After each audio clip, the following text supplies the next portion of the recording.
Team BAC for the invite, and the topic of margin convergence and interval slide takes us back to the basics of rotator cuff repair.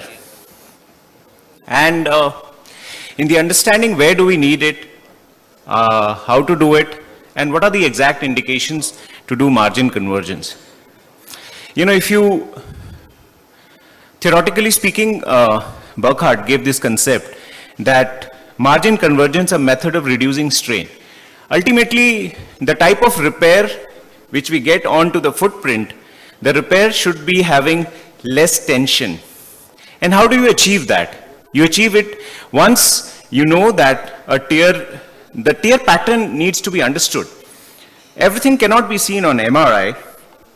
And you know, you keep this picture in mind. Rotator cuff is an amalgamation of 4 muscles. But when it comes to footprint, there is no discrepancy as to this is supra, this is infra, this is teres minor, that's subscap. Everything is one, and that's how you repair it. To get a repair, you need to understand that where does this concept come from? If you have a U-shaped tear and you want to convert it into a crescent shape and you want to get it to the footprint, what you need is that the U becomes a crescent. And the concept is that when you do a margin convergence, what it does is that it reduces the strain at the repair site. Also, if you have some stitches into the cuff, it will ensure that it doesn't strip off. Now, when I'm doing this concept, this is for massive rotator cuff tears. And the concept of this also comes that the anatomy of supra, infra, and subscap has been revisited time and again. But it is for your understanding that the infra comes back front, the supra comes from medial and to lateral, and hence whenever you are talking about coverage, you need to coverage in the same manner. Now you're talking about concept of not just a double row repair, but you're talking about double layer repair. You have to keep that in mind, that the innermost layer of the rotator cuff, being the capsule, needs to be brought right up to the medial footprint. Now if you look at this, the video which is running here, as you see that the first step after your clearing of bursa, you need to understand that what is the pattern of tear and where exactly do you need to bring in your margin convergence, right? Now the margin convergence should happen in a manner which is as per the, the ISP starts to insert right way ahead, and that's where you need to bring up to the footprint. Now, it's a very simple technique. The edges which you have assessed, you take one stitch on either side and get the tear from a U to, just to a margin. But what happens is that, prior to this, you need to understand that you would have mobilized the rotator cuff. Now, before you do a margin convergence, you have to ensure that you have taken the innermost delaminated layer into these. So, of course, delamination happens, and for that, you need to have a clear view.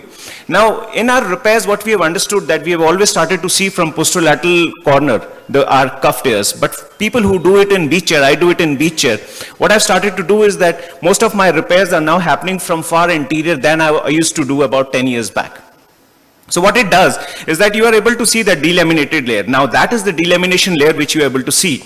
You need to release the delamination, get it back to the footprint, and once you've done that, that's when you do your margin convergence. Now, I'll just fast forward it. Now, having once released it, you would see that it comes back nicely to its footprint, and that's when you do your margin convergence in the next step. Now how you do it? Now, in the understanding of margin convergence and releases, you need to know that what are the releases you need to take. Now, this is what I'm pulling the subscap. Just behind the subscap lies that's your brachial plexus lying there. Below there, you will find the axillary nerve. So you need to understand these small things, that in your releases, if you're doing aggressive releases, you might go far beyond the beyond the coracoid margin. But again, now this is like a poor quality rotator cuff tissue, and you have to get it back to the footprint. Now this is where the concept of margin convergence comes in. A simple stitches across the both margins of the supra and infra gets them together and makes it much simpler. Now this is, sorry.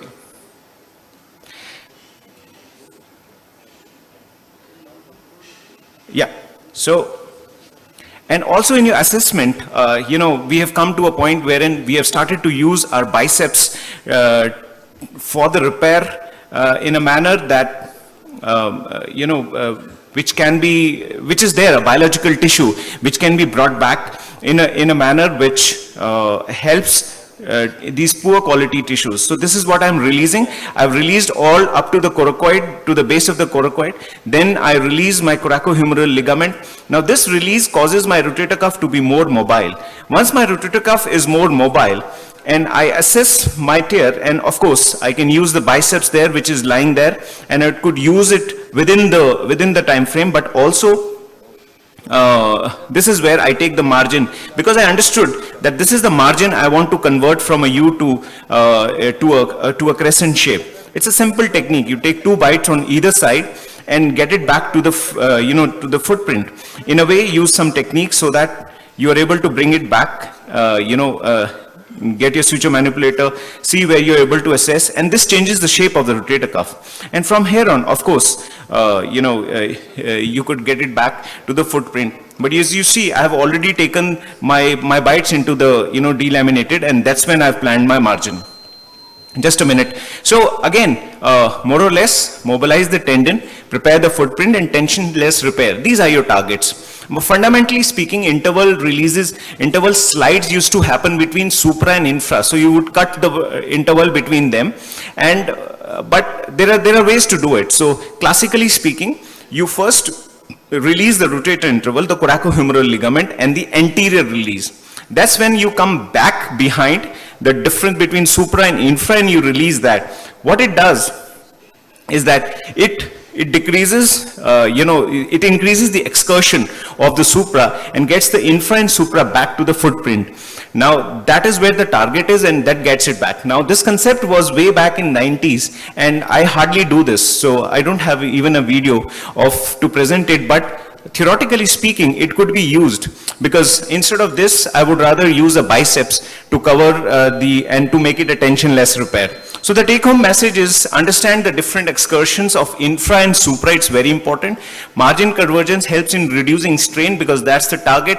You want to do a tensionless repair. Usually you do this in poor quality tissues and to increase the footprint.